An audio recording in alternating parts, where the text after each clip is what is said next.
On est dans le chapitre 6, obéissance à la loi, source de bénédiction. Comme vous avez compris, on est dans le livre de Deutéronome. Et Deutéronome ici nous parle un peu, nous fait un petit peu un break. Enfin, je veux dire, c'est la récapitulation un peu de tout ce qui s'est passé.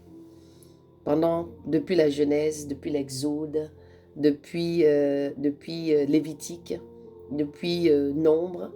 Et Deutéronome vient seulement encore clôturer et nous montre qu'est-ce qui s'est passé.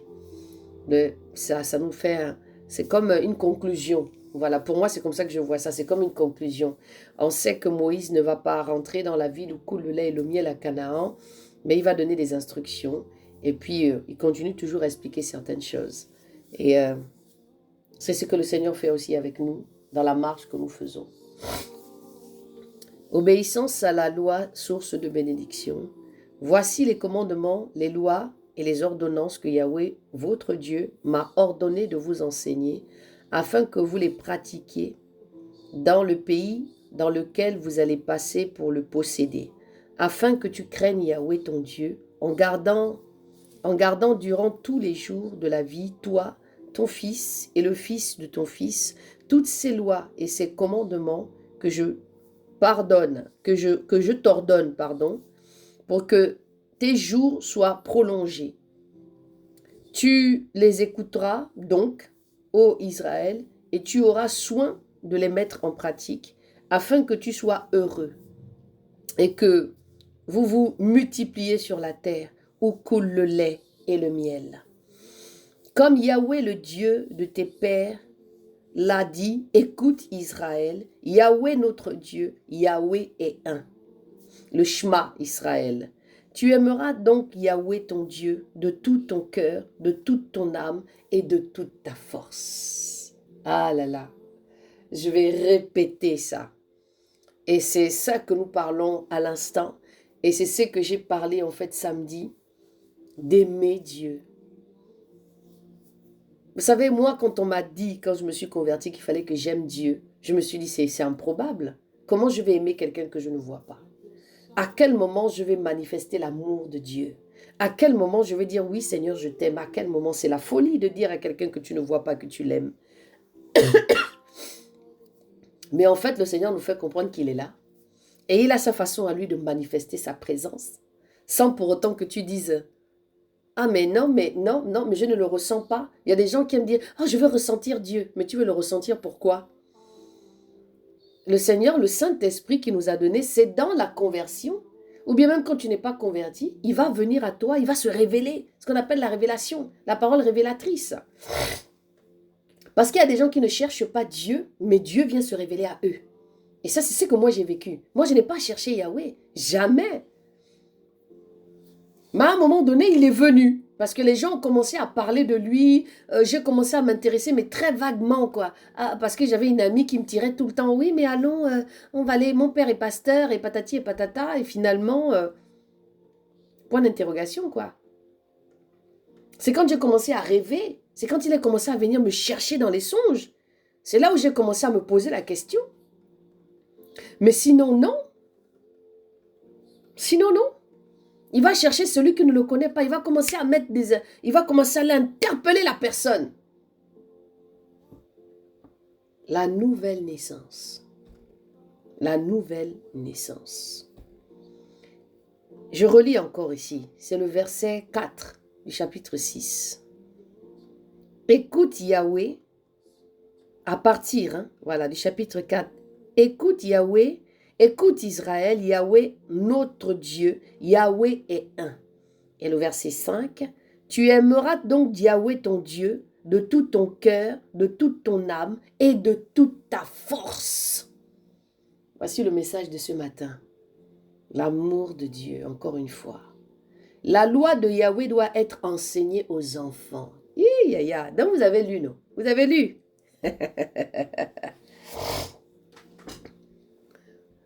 Vous lisez la Bible, mais vos enfants ne sont pas au courant de ce que vous lisez. Mais vous lisez, vous n'enseignez pas à vos enfants. Et ces paroles que je t'ordonne aujourd'hui seront dans ton cœur. La parole de Dieu doit être dans nos cœurs. Vous voyez, hein, il y a un lien toujours. l'amour, le cœur, la délivrance. C'est toujours, en fait, tout se dépose au niveau du cœur. Tout, c'est toujours la sincérité. Ce n'est pas autre chose. Hein. Et c'est de ça que le Seigneur est en train d'interpeller, si vous vous rendez compte, depuis samedi. Il a commencé une nouvelle dimension là. Et même la conférence qu'on va faire sera toujours basée sur l'amour. Parce que la prière ici te ramène toujours à être à une intimité avec Dieu. Toujours. Comme quelqu'un pouvait dire un jour où j'ai lu, je ne sais pas si c'est un philosophe ou qui disait, ce Jésus-là, c'est un narcissique. Il a créé des hommes pour qu'on puisse l'adorer. Parce que lui-même, c'est le plus grand des narcissiques. Quand j'ai abordé cette réflexion, je me suis dit, waouh, dans les deux cas, ça peut être vrai, mais on sait pourquoi. En fait, quand vous regardez, l'ennemi a pris seulement les éléments qu'il a vus chez Yahweh et il a pris ça, il a transformé ça en autre chose. Pour que l'homme, en fait, ne regarde pas Christ, mais qui se regarde lui-même. Il y a des gens qui sont extrêmement narcissiques, qui s'aiment d'un degré qui n'a pas de nom. Tout ça, c'est seulement l'ennemi qui a transformé ça parce qu'il nous détourne tous les jours d'être avec le Seigneur et de le comprendre. C'est pourquoi le temps est volé. C'est pourquoi ton temps est volé. Notre temps est volé depuis l'enfance. Comme les enfants qu'on met devant la télé.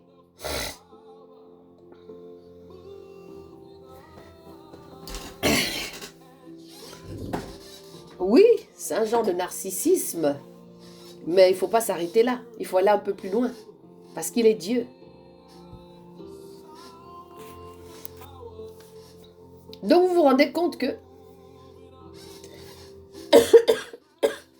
son narcissisme à lui ne l'amène pas à nous faire du mal.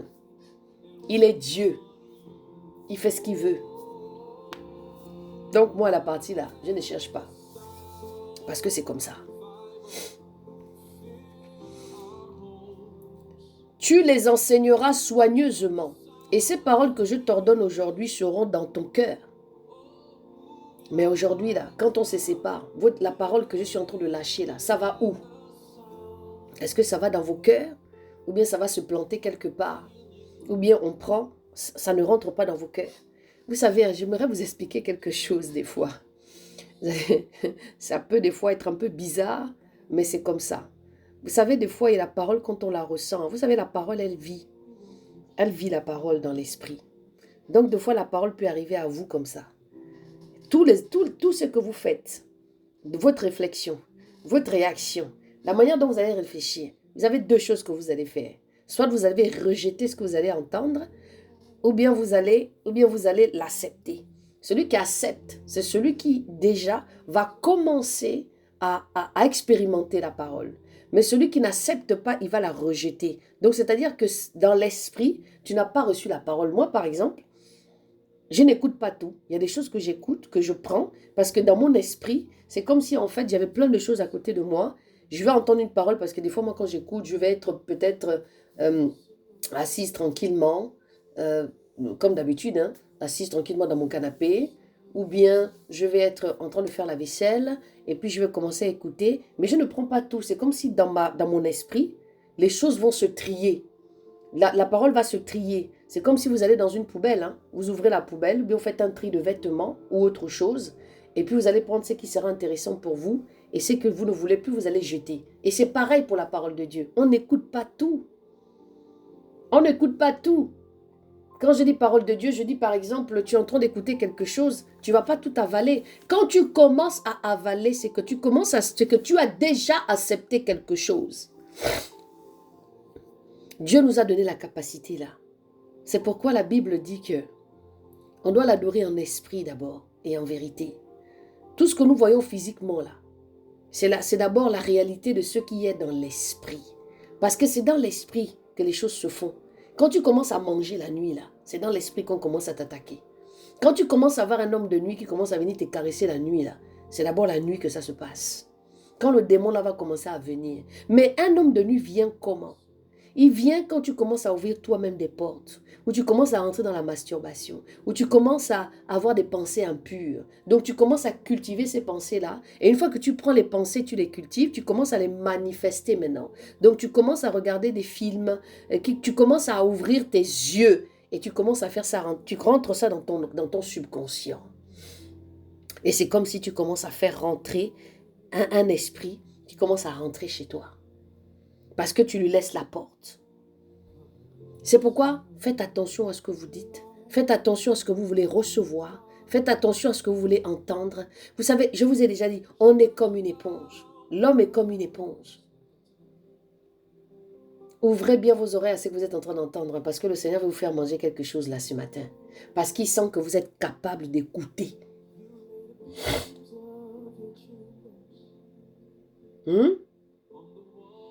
Ça, c'est comme ça que les choses se passent dans l'esprit. C'est pourquoi je vous dis souvent que moi, des fois, quand j'ai envie de faire certaines choses, ça se visualise tout seul. Tant que je ne vois pas la chose dans l'esprit, commence à remonter. Je ne vais pas faire la chose. Je vais rester là. Je vais attendre. Seigneur. Et ces paroles que je t'ordonne aujourd'hui seront dans ton cœur. Vous comprenez ici que tout ce que nous devons prendre, garder avec Dieu, c'est dans le cœur. Parce que la Bible dit que c'est le cœur. C'est la vérité, le cœur. Regardez, dès que le cœur s'arrête, c'est fini. Dès que le cœur arrête de battre, c'est fini. Dès que le cœur ne bat plus, c'est terminé. Tu es parti. Parce que c'est lui qui est le centre de ce que nous sommes. Mais le cœur là en même temps, c'est qui le cœur là? Parce que le cœur aussi c'est quelque chose de central. Le cœur c'est quelque chose qui est central. C'est même la chose qu'on voit le plus, le cœur. Parce que le cœur a plusieurs définitions. Le cœur central d'un endroit, d'un point. Le cœur. C'est un endroit très stratégique, le cœur.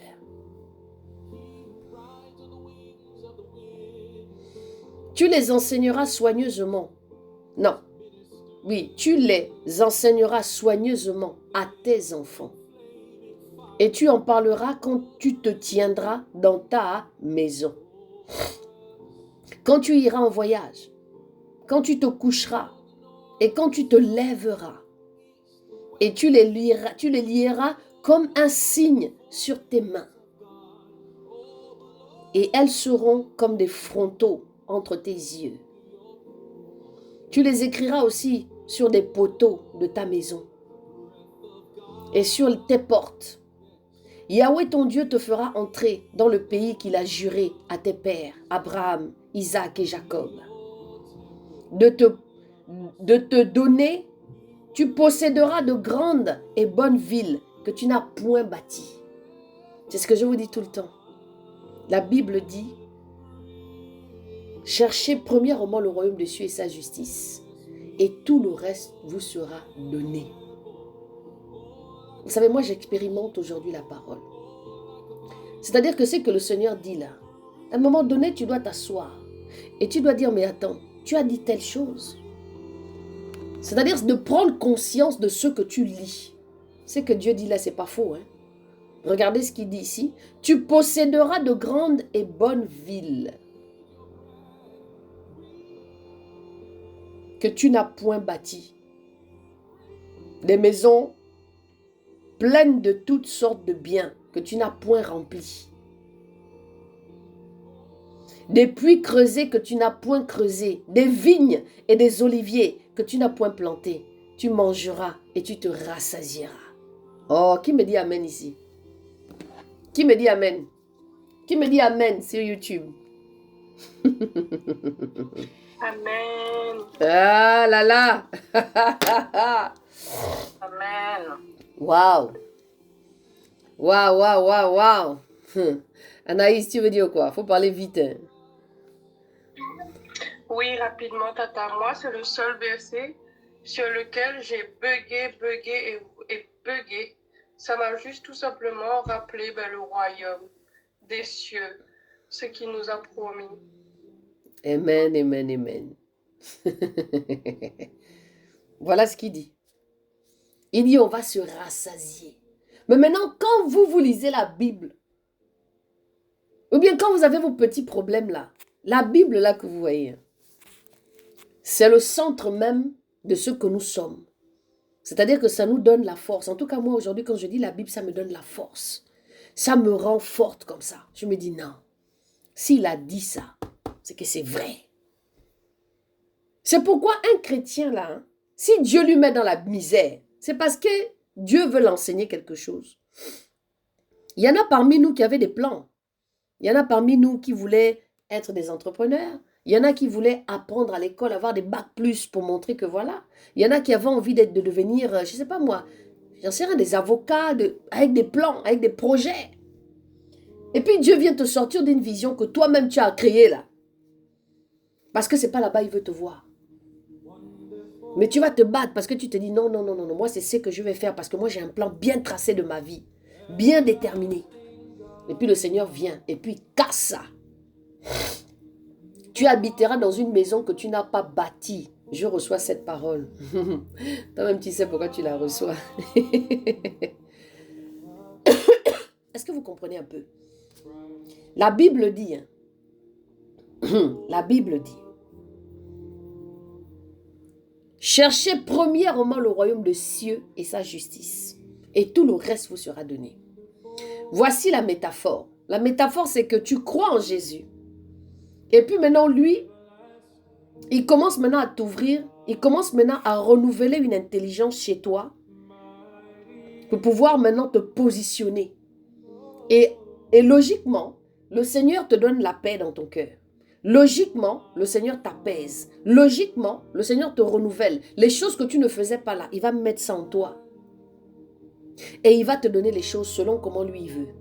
S'il doit t'amener dans une œuvre, il mettra les moyens. Il te fera dormir là où toi tu n'as pas bâti. D'où David pouvait dire, il m'a fait manger dans la table des rois. C'est parce que ce Dieu-là, c'est le Dieu qui t'amène à des endroits où toi tu ne connais pas. Il te prend et puis il t'amène. Parce qu'il veut te faire grandir. Il t'amène dans des endroits où toi tu n'as pas bâti. Il t'amène dans des endroits où il te fait asseoir. Parce que tu es une co-héritière. Parce que tu es une héritière. Parce que ton identité c'est pour lui. Parce qu'il veut montrer à celui qui est en face là, hey, qu'il est seulement vivant. Le Seigneur peut te laisser à la maison parce qu'il sait qu'il veut te travailler. Il veut travailler ton orgueil. Il veut travailler ton comportement, ton impatience. Mais il enverra quelqu'un venir te donner la nourriture. Au moment où il sent qu'il y a le feu autour de toi là, parce qu'il va t'observer, il va t'amener un corbeau. Comme il a fait avec Élie. Il a amené le corbeau. Un corbeau qui venait donner la nourriture le matin et le soir. Donc Dieu là, quand on marche avec lui, tu ne peux pas. Il s'occupe de toi. Alléluia. Il s'occupe de toi. Il n'y a pas un moment où il ne va pas mettre quelque chose dans le cœur de quelqu'un qui viendra toquer à ta porte. Ah, bonjour ma soeur. Ah, j'ai quelque chose à manger là. Tiens, toi-même tu seras même étonné. Tu verras combien de fois le Dieu là que je te parle, il va s'occuper de toi. C'est pourquoi je dis souvent ici là, laissez le Saint-Esprit faire. Moi, je n'ai pas de père dans la foi. Mais la seule chose à laquelle je m'accroche, c'est le Saint-Esprit. Voici mon lien, c'est lui. Parce que comme j'aime souvent vous dire, que si Dieu m'a donné son fardeau, c'est que tout ce qu'il est en train de mettre en place, il le fera. Il va disposer les cœurs qu'il veut. Le Seigneur m'a demandé de construire le projet que vous avez expliqué là. Il m'a demandé de construire. Il m'a demandé de trouver un terrain et de construire cette école. Je sais qu'il va toucher des cœurs. Même vous qui êtes ici là, il va toucher vos cœurs. C'est pas moi qui viendrai vous dire quelque chose. Il va toucher vos cœurs. Le Seigneur m'a dit, voici comment je veux que tu fasses la chose. Il m'a donné les plans de comment je dois faire la chose là. Parce que ça va être un endroit où on va enseigner. Où je vais enseigner. Où les gens viendront s'asseoir. Où les enfants viendront, les jeunes filles viendront apprendre. Qu'est-ce que c'est être une femme? L'éducation. C'est un endroit où il y aura une boutique. Une boutique solidaire. Où on va aider les gens. Ce ne sera pas en ville. Hein. Ce sera dans un endroit retiré. Où on pourra faire des retraites. Même le Seigneur vous touchera, vous-même qui êtes ici. Au départ, je pensais que le Seigneur voulait que je prenne quelque chose. Il m'a dit non. Il m'a montré les plans. De la même manière qu'il a donné l'information à Noé. Parce qu'il a trouvé que Noé était un homme intègre. Je suis béni de savoir que Dieu me trouve intègre pour me donner son fardeau. De la même manière qu'il a expliqué comment on appelle, à Moïse, l'arche de l'alliance. C'est la même manière que le Seigneur est venu me donner mon information. Pour me dire, tiens, voilà ce que je veux que tu fasses. Il m'a montré les plans. 2 ailes, gauche, droite. Voici comment ça va se passer. Une entrée bien définie. Et l'autre côté, là où... Non, je vous dis, c'était tellement précis. Maintenant, lui-même, il sait dans quel endroit il va disposer un cœur pour que ça se passe à tel endroit. Et ça, c'est là où il m'emmène en Côte d'Ivoire. Ok, Cécile. Bonne journée à toi. Ce que je suis en train de te dire te parle. Alléluia, ma chérie. C'est là où le Seigneur est en train d'amener. Je vous parlerai de ça en long, en large comme il faut. Mais je vous dis seulement que le plan de Dieu, c'est le plan de Dieu. Est-ce que vous voyez que je suis agitée? Est-ce que vous voyez que je suis en train de faire quelque chose? Dieu permettra que je parle de ça le moment voulu, peut-être sur les réseaux. Peut-être, voilà, pour qu'il veut susciter un cœur. Mais vous êtes là vous-même. Ça va vous toucher vous-même. C'est Dieu qui connaît, c'est pour lui. Donc quand la Bible dit comme ça que vous allez dormir dans des endroits où vous ne connaissez même pas. Il se peut que le Seigneur va seulement toucher un cœur de quelqu'un quand je vais partir là. Parce que quand j'aurai terminé tout le tour que je vais faire là, je vais aller m'asseoir en Côte d'Ivoire. Si c'est 3 mois, je serai assise. Si c'est 4 mois, je serai assise. C'est à partir de là que le Seigneur va commencer à faire ce qu'il a à faire. Il se peut que je suis là en train de parler de ça. Là, il y a quelqu'un qui m'écoute ici sur YouTube. Ou bien qui va aller regarder et qui va écouter ce que je suis en train de dire là.